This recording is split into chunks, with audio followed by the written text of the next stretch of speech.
Chael Sonnen on the You're Welcome podcast says that Junior Dos Santos has been using performance-enhancing drugs for a long time. Junior Dos Santos got flagged by USADA. Now, this is a weird one. And Junior's statement, I mean, it's the same as everybody. If anybody's against PEDs, it's me. Junior's been using PEDs for a long time. USADA came in, Junior's body changed, he got off of them. I've never said a word. I never would say a word till a guy gets hit. I knew Junior was using for the longest time.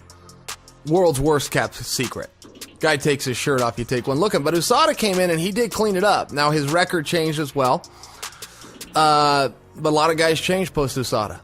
He got his title fight with Stipe and he got back on. And I remember at the weigh-in, I turned to the person I watched the weigh-in with and go, Junior better be careful, because he's back on. That was his last fight, and now he's been hit. As many of you know, Jon Jones has recently failed a drug test, which I will get into later in the video, but anyways. Due to recent news, Jon Jones has received tons of hate on his social media from fans. Well, Jon's Twitter handle is @JohnnyBones. People are getting this confused with this Jon Jones. This guy, who has no affiliation with the UFC or even MMA whatsoever, has been receiving tons of hate messages from fans thinking that he is the UFC fighter Jon Jones. I mean, people are literally telling this guy they hope he dies. These are some DMs he posted to his Twitter. So if you're trying to get in contact with Jon Jones the fighter, you may want to make sure you're messaging the right person. Daniel Cormier on the Talk and Talker podcast details what happened during his fight with Jon Jones at UFC 214. I felt like the fight was going great, and I was like, okay, I think I have this guy figured out, you know, and I think that's when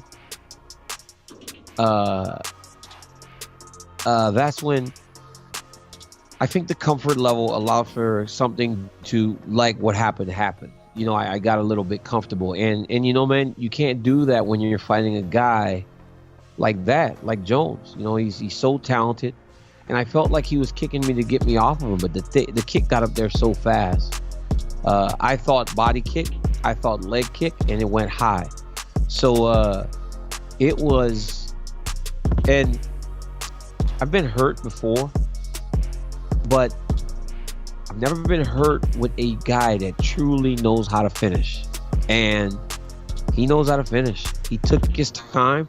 He didn't rush. You know, like a lot of guys will rush and they will blow their load. They'll exhaust themselves trying to finish a fight. He didn't. You know, I remember being in the half guard, and when I was in the half guard, I felt him back off of me. And when he backed off of me, he gave me space to try to get up. But at that point, my body was not responding anymore. So when I went to get up, I couldn't move. I literally felt like I was watching myself from the outside saying, dude, get up, get up. But my body would not respond. So talk about a very upsetting situation. How it went from 100 to the 0 so fast. I mean, he was doing some good work throughout the first few rounds, but I was also doing some good work. I felt like we both were fighting at a super high level. I felt like, and I feel like when we've competed those two times, you have saw the highest level of this sport.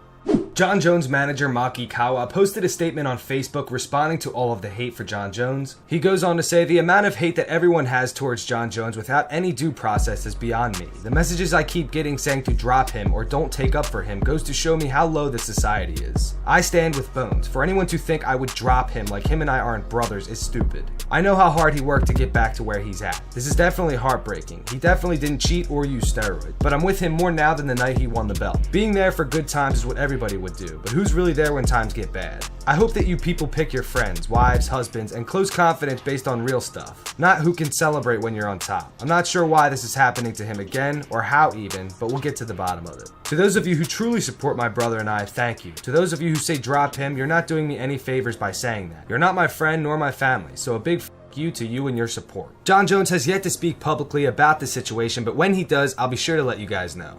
Thank you so much for watching. I hope everybody enjoyed the video. Make sure you leave a like down below and subscribe for daily UFC and MMA news.